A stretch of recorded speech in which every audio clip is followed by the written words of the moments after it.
ഒന്ന്. രണ്ടാമത്തെ കാര്യം നിങ്ങൾ ഈ സ്വർണ്ണമാല ഈ പത്രാത്തിന് നിങ്ങൾ വെച്ച് നടക്കും. മറ്റേ നിങ്ങളുടെ പത്രാത്തിനൊക്കെ വലിയ ബുദ്ധിമുട്ടാവും. തലശ്ശേരി ഇതേ വണ്ടിക്ക് ഇതിന് മുന്നേറ്റ് പോയ വണ്ടിക്ക് തലശ്ശേരി ഇന്നലെ കയറിയ വണ്ടി കോപ്പറേറ്റീവ് ഹോസ്പിറ്റൽ നേഴ്സിന്റെ അമ്മയാണ്. അവരുടെ കഴുത്തിലെ മാല പിടിച്ച് കഴുത്ത് മുറിഞ്ഞു. ബാക്കി 8 പവന്റെ മാലയാ, 3 പവനെ കിട്ടിയിട്ടും ബാക്കി കള്ളനെടുത്തുകൊണ്ട്. അതുകൊണ്ട് നിങ്ങൾ പത്രാത്തിനും കാര്യങ്ങളൊക്കെ ഇട്ടോ, പക്ഷെ മൊബൈൽ പോയാലും കൂടെ നിങ്ങൾക്ക് കിട്ടും. ബാക്കി സ്വർണ്ണമാല പോയാൽ നിങ്ങൾക്ക് കിട്ടാൻ വളരെയേറെ ബുദ്ധിമുട്ടാണ്. ഒരു കാരണവശാലും കിട്ടില്ല. എന്തിനാ നിങ്ങൾ വീട്ടിൽ നിന്നോ അല്ലെ വേറെ എവിടുന്നോ ഷോ കാണിച്ചോ, റെയിൽവേ സ്റ്റേഷനിൽ വേണ്ട. അത് നിങ്ങൾ മാല പൊട്ടിക്കുന്ന മാത്രമല്ല, നിങ്ങൾക്ക് ശാരീരികമായിട്ടുള്ള ഈ ബുദ്ധിമുട്ട് കൂടെ ഉണ്ടാകും. കഴുത്ത് മുറിഞ്ഞാൽ നിങ്ങൾക്കറിയാം, ഈ നേരത്തെ കട്ടൊക്കെ ആക്കിയാൽ വലിയ ബുദ്ധിമുട്ടാണ്. ആ അറ്റാക്കൊക്കെ കഴിഞ്ഞ ഒരു മേടാണ്. ഇന്നലെ ഇപ്പോൾ ഇത് പൊള്ളാച്ചിയിലുണ്ട് ഇപ്പോൾ. അപ്പൊ അതുകൊണ്ട് ഒരു കാരണവശാൽ നിങ്ങളെ പത്രാസ് കാണിച്ചിട്ടുള്ള മാല ഇട്ട് പോക്ക് വേണ്ടെന്നാ പറയുന്നത്. ഇനി ഇട്ട് പോകുന്നുണ്ടേ നിങ്ങളെ ഇഷ്ടം.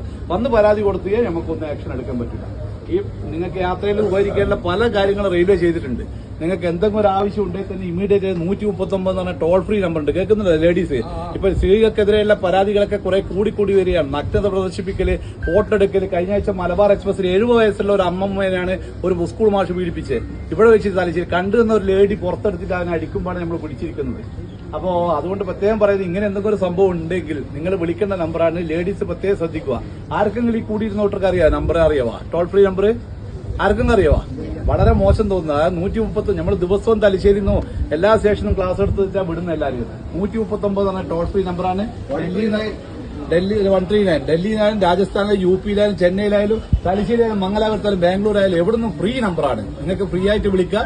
എമർജൻസി ആയിട്ട് നമ്മൾ അടുത്ത സ്റ്റേഷനിലേക്ക് എത്തും. പക്ഷേ എങ്കിൽ അനാവശ്യമായിട്ട് എന്റെ ഷൂ പോയി, എന്റെ പഴയ ഡ്രസ്സ് പോയി എന്നിട്ട് ഒരു കാരണവശാലും വിളിക്കാൻ പാടില്ല. പല കുടുംബരും ഇപ്പൊ അങ്ങനെയാണ് പ്രവണതയുള്ളത്. അങ്ങനെ വിളിക്കുന്നുണ്ട്.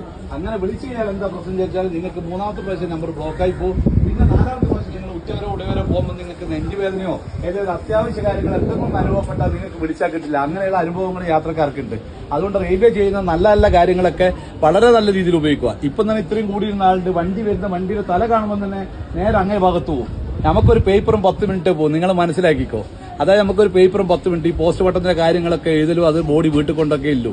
വീട്ടിലും കൂടി നമ്മൾ കൊണ്ടുപോയില്ല. അതിലും ബാക്കി ഹോസ്പിറ്റൽ അധികം കൊണ്ടുപോകും. അതുകൊണ്ട് അങ്ങനെയുള്ള മരണം നിങ്ങളെ മക്കളെയും നിങ്ങൾ ക്ഷണിച്ചു വരുത്തണ്ട.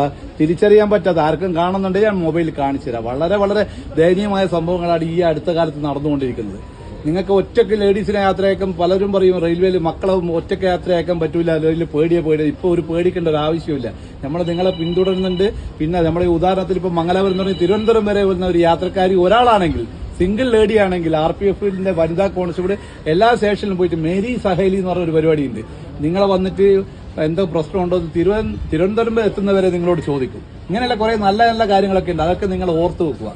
ഒരു ഡോക്ടർ ചെയ്തതാണ് 139ന്റെ അജ്ഞത കൊണ്ട് ചെയ്തു വെച്ചതാണ്. കണ്ണൂരിൽ നിന്ന് കോഴിക്കോട് വരെ പോകേണ്ട ഡോക്ടറാണ്.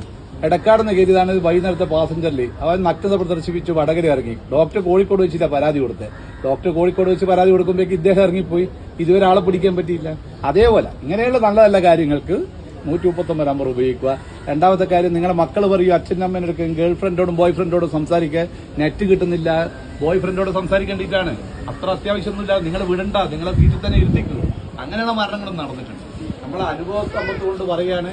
നിങ്ങളുടെ മക്കളെയും നിങ്ങളുടെ കുടുംബം നമുക്കും കൂടെ വളരെ വേണ്ടപ്പെട്ടതാണ്. ഭദ്രമായ സുരക്ഷിതമായ ഒരു യാത്ര നമ്മൾ കൂടി വാഗ്ദാനം ചെയ്യുന്ന അതിന്റെ പേരിലാണ് ഞാൻ നിങ്ങൾക്ക് ഈ ക്ലാസ് എടുത്ത് തരുന്നത്. നമ്പർ ഏതാ ഓർമ്മയുണ്ടോ?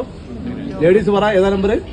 അത് നിങ്ങൾ മാത്രമല്ല, നിങ്ങളെ പരിചയക്കാരോടൊക്കെ പറയണം. ഇപ്പൊ ട്രെയിൻ യാത്ര ഏറ്റവും സുഖമാണ്. കോഴിക്കോട് നിന്ന് വണ്ടി കണ്ണൂരൊക്കെ എത്താൻ വെറും 50 മിനിറ്റ് വേണ്ടു. കഴിഞ്ഞ ആഴ്ച കണ്ടില്ല നിങ്ങൾ ഫേസ്ബുക്കിലൊക്കെ കാണുന്നില്ല, 50 മിനിറ്റ് വേണ്ടു. നിങ്ങൾ ബസ്സിലാണെങ്കിൽ 5 മണിക്കൂർ യാത്രയാണ്. അതുകൊണ്ട് തന്നെ യാത്രക്കാർ കൂടി വരികയാണ്. നിങ്ങൾ ഇത് വേണ്ട രീതിയിൽ ഉപയോഗിക്കുക. നമ്മളും നിങ്ങളെ കൂടെ ഉണ്ടാവും. ഓക്കെ.